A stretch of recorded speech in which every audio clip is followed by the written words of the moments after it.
of Philadelphia's visitor center. When I think about how much is going to happen in Philadelphia in 2026, everybody is doing something for 2026. Every museum is going to have a world-class exhibit.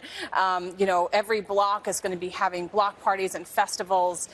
We're here in the most historic district in the country. We're going to have tons of people who visit here who want to see where American democracy started, where it was designed, where it was debated, and ultimately declared, right? It happened right here across the street.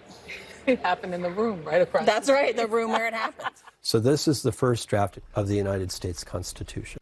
Some of that history will be on display at the Historical Society of Pennsylvania. This is a unique printing of the Declaration. This is printed about 2 days before the Declaration is finalized. Oh, really? And so it's the only one that's known to survive. Librarian and CEO David Brigham gave us a preview of the upcoming exhibit, Paths to Independence. How do you tell that story? Well, that's what we love about this. You can tell it when you can see this, when you can see the struggle on the page. They're fighting over this. They're actually shouting at each other sometimes. They're of very different minds about, the differences between big states and small states, northern states and southern states. I mean, we're still in conflict about that now. A lot of these things are still with us, and that's why this matters. Our history follows us. Our history is our DNA. This is our national story. We also got a history lesson on how Philadelphia marked the nation's 100th, 150th, and 200th birthdays, each of those milestones coming during politically perilous moments.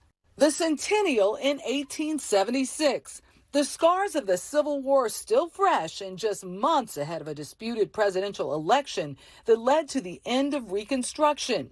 1926, coming in the wake of World War I and the Spanish flu pandemic. And in 1976, Vietnam and Watergate still on the minds of the American public.